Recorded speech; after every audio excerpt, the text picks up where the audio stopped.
O mundo tá em chamas, né, cara? Não, com certeza. Na oportunidade que nós tivemos aqui, eu acho que as coisas estavam até um pouco melhores do que estão hoje.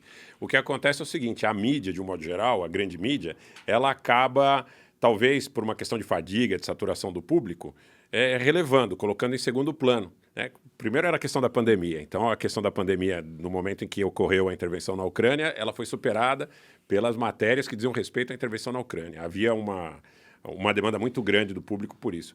Agora, nesse momento que a gente está vivendo, talvez por uma questão de solução de continuidade ou de fadiga, como eu disse, muitas coisas importantes estão sendo esquecidas pela grande mídia. Agora, dá outra oportunidade que a gente teve aqui.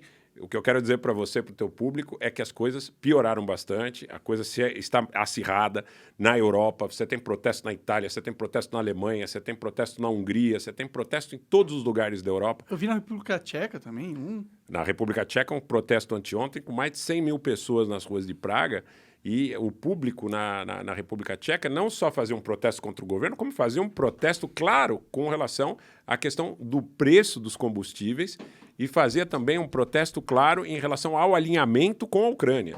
Dizia, olha, o preço dos combustíveis está do jeito que está em razão do alinhamento com a Ucrânia. O governo está despendendo recursos que farão falta para o país e farão falta para essa construção de uma perspectiva sob o ponto de vista da questão industrial. O grande ponto aí, Monark, é a indústria.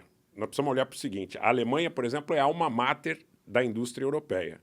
Então, quando você afeta a construção do componente, do custo da energia, que é importante para a indústria de transformação de termoplástico, para a indústria de transformação da siderurgia, para a indústria de transformação, de um modo geral, até do próprio agronegócio, você inviabiliza a produção industrial em muitos países da Europa, principalmente na Alemanha. Por que inviabiliza? Só não ia haver um encarecimento dos produtos finais? Eu vou dizer para você pelo seguinte, porque o mercado está globalizado. Então, você tem a perspectiva de muitos produtos que são produzidos na China com um custo de energia inferior, porque os russos estão realocando o potencial energético em direção à China, em direção à Índia, em direção ao meio e extremo oriente. E na medida em que essa realocação de combustíveis, de gás, de petróleo é feita no sentido de... é feita no sentido de levar aos países do meio do Extremo Oriente uma perspectiva de gás, de petróleo mais barato, você acaba inviabilizando o custo na Alemanha, você acaba inviabilizando o custo na República Tcheca, você acaba inviabilizando o custo na Itália. Os produtos chineses ficam mais baratos e aí as pessoas preferem comprar eles. Sim, porque o custo de produção é infinitamente mais barato. É infinitamente superior na Alemanha. Entendi. O problema não vai faltar gás na Alemanha. Os Estados Unidos vão levar o gás para a Alemanha. Ah, é? Sem dúvida, eles vão levar o gás, vão levar o GNL para a Alemanha. Mas eles vão levar esse gás para a Alemanha, vão levar esse gás para a República Tcheca, vão levar esse gás para a Hungria com um preço absurdamente alto, absurdamente acima do que seria razoável. Porque você tem um custo de produção que, em muitos setores da economia, ele fundamentalmente é embasado aí na questão do custo da energia. Tá? Então, efetivamente, você vai ter uma quebra da indústria alemã com desemprego. O problema não é o cara pagar caro o gás. O problema é o cara não ter com o que pagar o gás, porque ele não vai ter emprego. Porque encarece todos os produtos e porque, como encarece produtos, a indústria para de fecha, produzir. A indústria fecha e a indústria vai buscar uma posição na China, a indústria vai buscar uma posição na Índia, a indústria vai buscar uma posição fora da Alemanha. Por exemplo, se a gente falar em indústria alemã, por exemplo, o setor de siderurgia fechando plantas na Alemanha, fechando planta em Luxemburgo. Isso já está acontecendo? Já está acontecendo. A ArcelorMittal, por exemplo, fechou 2 plantas na Alemanha recentemente. Tá? E aí, paralelamente, você tem uma situação onde você, inviabilizando o setor industrial, você vai ter problemas que estão superpostos. Fluxo migratório. Está vindo muita gente da Hungria, da Ucrânia. Tá? Já é um problema sério, porque você já tinha fluxo migratório importante da Síria, você já tinha fluxo migratório importante da Líbia, você teve fluxo migratório importante do Iraque, das antigas repúblicas ali que eram área de influência da União Soviética, o caso da Iugoslávia, que foi destruída, problemas econômicos em algumas outras regiões que também levaram a um fluxo muito grande de imigração para a Alemanha, e você tem, em razão desse excesso, desse preço absurdo aí na energia, no gás e no petróleo, a inviabilização, vou repetir, do preço, da capacidade de competição da indústria. Do produto alemão. Do produto alemão de modo geral. Por exemplo, vou dar um exemplo para você. Injeção, extrusão, sopro, tá? O componente energia é muito, muito importante, né? Transformação de termoplástico, polietileno, poliestireno, tudo isso é muito, muito caro. O custo da energia é muito caro. Então, você acaba fechando a indústria. Fechando a indústria, você vai fazer com que o cidadão perca o emprego, você vai fazer com que a Seguridade Social tenha que fazer aportes importantes. Essa Seguridade Social, uma hora ela quebra. Lá o welfare state é gigantesco, né? Não, o welfare state foi muito grande no período posterior à Segunda Guerra Mundial. Então, você tem um decréscimo na medida em que você tem um envelhecimento da população, porque o welfare state ele é baseado numa situação de reciprocidade. Quer dizer, os mais velhos acabam sendo cuidados pelos que estão na ativa no mercado de trabalho. Mas eles também têm, tipo, bolsa de estudante, os estudantes ganham... Perfeito, eles têm tudo isso. Grande. Mas para tudo isso acontecer, eles precisam ter geração de riqueza. Sim. E para ter geração de riqueza, ele precisa ter uma indústria que está funcionando. E se essa indústria começa a ter problema, começa a ter percalço em função da restrição... repito, o pessoal está falando, general inverno. Eu não acredito nisso, eu não acredito no general inverno. Eu acredito, sim, que existe uma possibilidade muito real e concreta de que nós tenhamos aí um preço tal no gás, por exemplo, no GNL que vem dos Estados Unidos, que não serve. Não adianta, você vai ter um produto que é tão caro que não serve.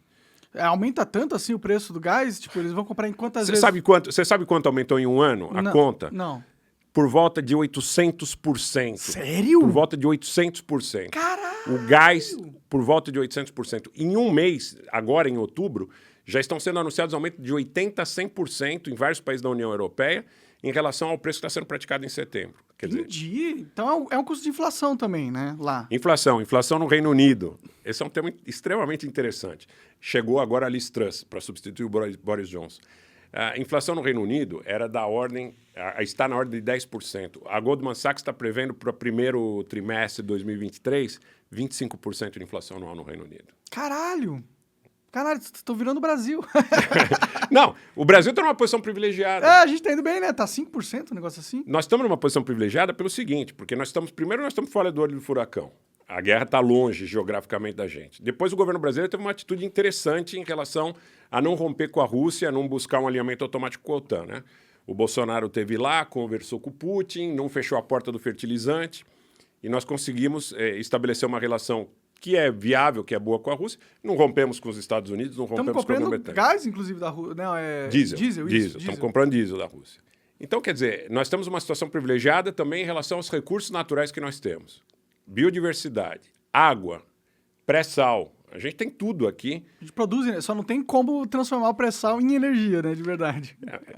Ainda falta muita coisa, mas a gente tem, por exemplo, um agronegócio que o mundo depende muito do nosso agronegócio, ele depende muito dessa capacidade de terras... De alimentar a gente.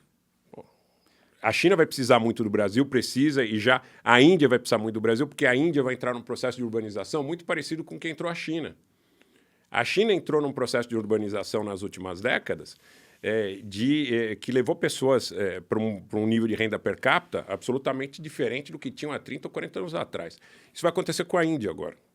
Por que está acontecendo isso com a Índia? Tem indústria demais para lá? Não, o que está acontecendo com a Índia é o seguinte, a Índia, na realidade, além de estar nesse momento sendo um polo de atração em função do gás, do diesel, do óleo, do petróleo barato que recebe da Rússia, que tem refinado, inclusive, muito provavelmente exportado esse produto para terceiros a partir dessa relação privilegiada, ela tem uma posição geográfica importantíssima, né? O Belt and Road, aí, nas novas rotas da seda da China, depende estrategicamente de passagens por portos da Índia. Então, a Índia é geograficamente importante, tem uma relação importante com a Rússia, no sentido de a Rússia depender muito da Índia para exportar esse excedente que não está exportando para a Europa. Porque quando você fala assim, a Rússia não está mandando gás para a Europa, a Rússia não está mandando gás para a Europa, e a ideia da Europa era dizer assim, nós também não temos muito interesse no gás de vocês, porque nós queremos deixar vocês sem recursos para fazer a guerra. Entendi. Aí a Rússia diz assim, tá bom, vocês não querem, tem quem queira. Então, tem quem queira quem é? A Índia, a China, a Turquia, países satélites da área de influência desse país, no meio e no Extremo Oriente. Então, a Índia vai fazer um processo de inclusão, vamos chamar assim, da população que está privada aí de bens de consumo básicos, muito importante. A nível de população, já está passando numericamente a China. E a nível de economia, estima-se que para 2040 deva ser, dentre as 3 maiores economias, alguns prognósticos dizem que a maior economia do mundo será a economia da Índia em 2040. Não é da China? Por causa das pessoas, da população. Meio que Da população e da inclusão. Então, quer dizer, você vai ter, por exemplo, escova de dente, pasta de dente, papel higiênico, arroz, feijão. Tem muita gente muito pobre lá. Muita gente muito pobre. Esse é o sistema de casta lá, que é meio esquisito, Exatamente, né? exatamente. Meio que obriga as pessoas a ficarem numa condição que já seja, né, é uma coisa que quase que intrinsecamente, né, já sugere um destino para a pessoa. Mas isso deve mudar também, porque culturalmente, gradativamente, as transformações são feitas na medida em que você tem um processo de urbanização.